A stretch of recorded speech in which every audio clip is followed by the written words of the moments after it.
warahmatullahi wabarakatuh. Hai kelas, ya jumpa lagi dengan Miss Ilmi.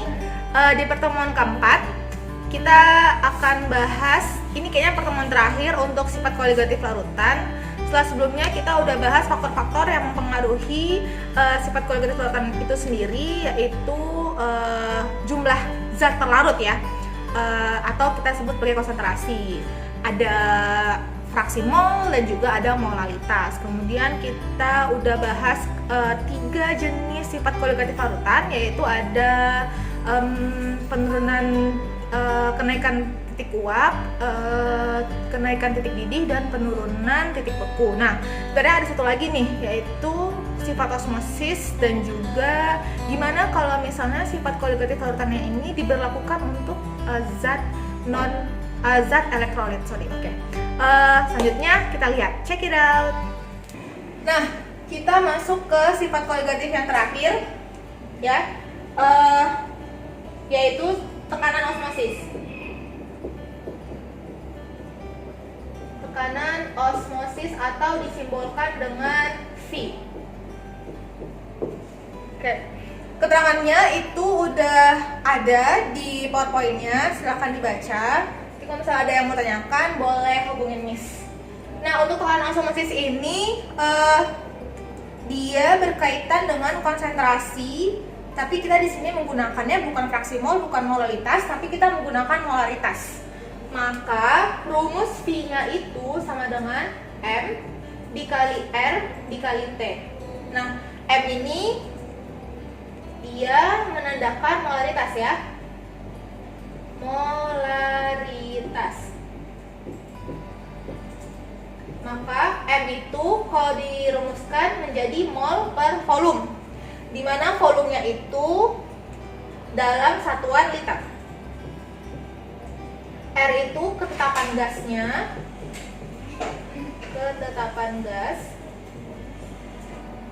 nilainya itu 0,082. Namanya ketetapan, maka di semua soal tekanan osmosis nantinya akan selalu menggunakan 0,082 ya. Kemudian T itu suhunya itu dalam Kelvin. Jadi Miss kalau misalnya ketemu Celsius gimana? Diubah ke Kelvin. Maka kalau Celsius dirubah ke Kelvin itu harus ditambahkan 273 ya. Ini akan jadi patokan kita. Di rumusnya itu sesederhana ini. Oke, lanjut kita akan masuk ke contoh soal ya. Misalkan kerjakan itu contoh soal nomor 2. Tolong diperhatikan baik-baik. Oke, contoh soal nomor 2.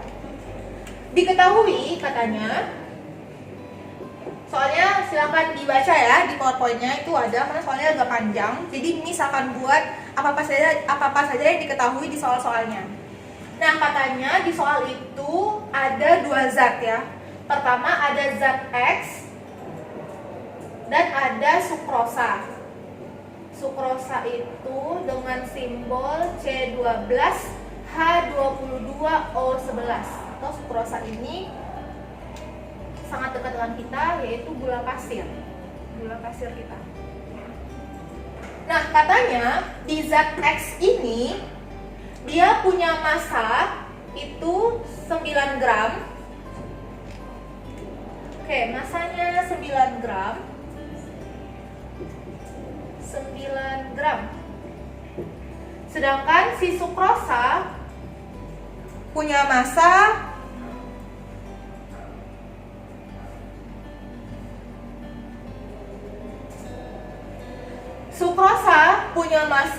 3,42 gram.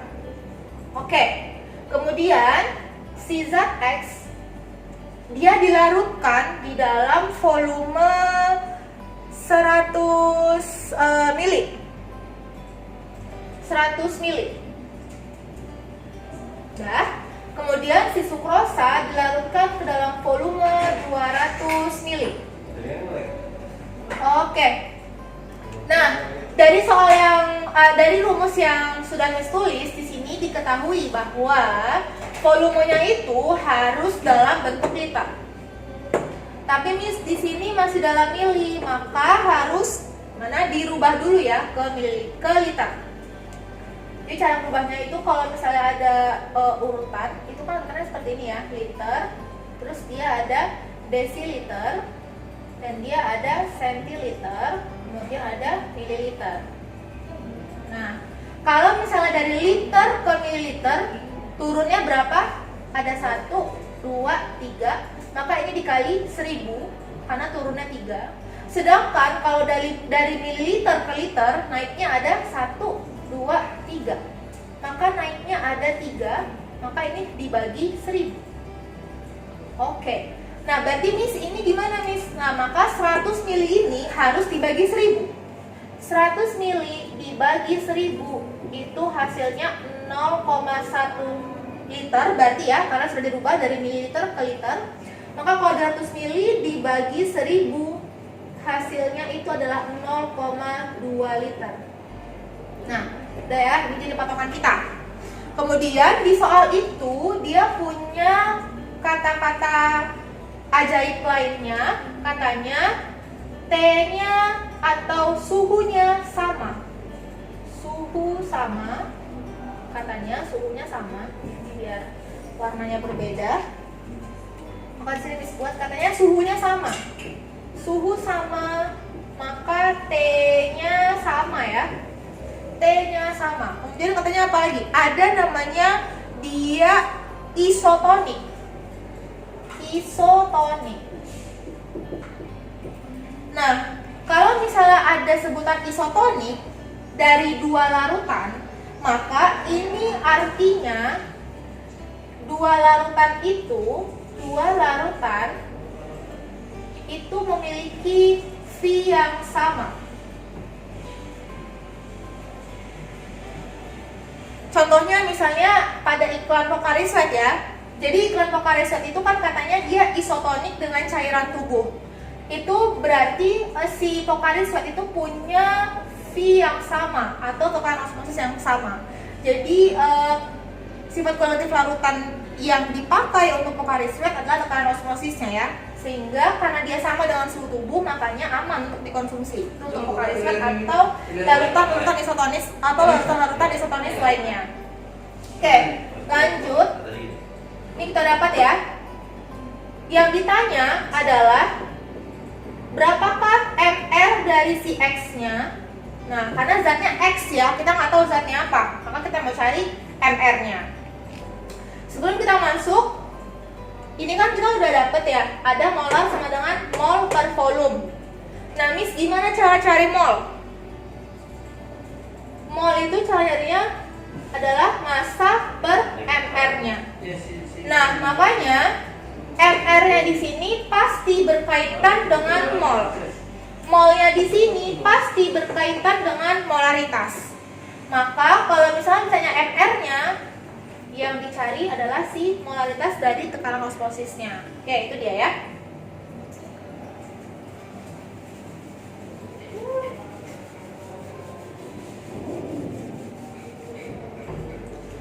Oke, jadi lanjut di sini. Katanya isotonis ya katanya ya. Berarti ini bisa buat bahwa Vx itu sama dengan V sukrosa. Karena dia memiliki tekanan osmosis yang sama ya. Isotonik dua larutan, V-nya sama. Rumus V kan sama dengan M dikali R dikali T. Tapi ini untuk X, ini X dan ini X. Sedangkan kalau sukrosa, ini ada M, ada R, ada T-nya. Maka di sini untuk molarnya molar sukrosa, ini R sukrosa, dan ini T atau temperatur dari suhu dari si sukrosa. Nah ini dia. Selanjutnya kita masukin ya. Nah katanya molar ini kan sama dengan N per V. Oke. Kemudian R ini tetapan. Kemudian ada T. Sama juga halnya dengan M, ini N per V ya, dikalikan dengan R, dikalikan dengan T-nya. Berapakah mol dari si X? Mol itu kan sama dengan gram per mr ya. Gramnya udah ada Miss 9, tapi mr-nya kita nggak tahu karena itu yang mau dicari. Maka Miss buat aja di sini X ya, X per V. Nah, kita buat dulu di sini R dan di sini T. Oke, lanjut. Berapa mol sukrosanya? Nah, mol sukrosa kebetulan si sukrosanya udah tahu masanya, yaitu 3,42 gram. MR-nya juga sudah tahu ya, karena rumus molekulnya juga sudah tahu. Ini MR sukrosanya adalah 342 ya, dimana C itu sama dengan 12, H itu sama dengan 1, dan O itu sama dengan 16. Jadi kalau dijumlahin hasilnya jadi 342. Maka berapakah mol sukrosa? Mol sukrosa berarti masanya 3,42 dibagi dengan MR-nya, yaitu 342. Ini hasilnya 0,01. Berarti mol sukrosa 0,01. Kita masukkan ke dalam komponen penyusunnya ini ya. Maka ini 0,01. Oke, di sini Miss ada yang. Nah, volume dari si X adalah 0,1. Volume si sukrosa adalah 0,2. Langsung kita masukin aja ya, Nata ya. 0,1, 0,2 dikali R dikali T. Nah, katanya suhunya sama nih. Oke, jika ada dua persamaan seperti ini, terus kita ketemu satu yang sama, maka si T-nya bisa dicoret, bisa diabaikan. Nah, kemudian R. Miss sudah sampaikan sebelumnya bahwa R itu, ketetapan itu akan selalu sama digunakan di semua rumus. Maka karena dia sama di antara dua belah sisi, ini bisa kita abaikan juga. Sehingga yang tersisa adalah X per 0,1 sama dengan 0,01 per 0,2. Ini dikali silang ya, jadinya 0,2X sama dengan 0,001. Maka X, si zat X itu punya mol 0,05 mol. Maka ini mol si X sama 0,05 mol. Oke, Miss ingatkan lagi, mol sama dengan massa per MR. Maka kalau molnya udah dapat, kita bisa cari cari MR si X karena massanya udah dikasih tahu. Mol sama dengan massa per MR-nya. Maka kalau molnya sama dengan 0,05, massanya ada 9, MR-nya yang lagi dicari. Oke, ini kita kali silang lagi ya. Ini kan sama dengan 0,05 per 1 sebenarnya ya. Maka kalau dikali silang, ini hasilnya jadi 0,05 MR sama dengan 9. Maka MR-nya sama dengan 9 per 0,05. Maka MR zat X sama dengan 180. Oke, kita dapatkan si MR X-nya sama dengan 180. Oke, itu dia.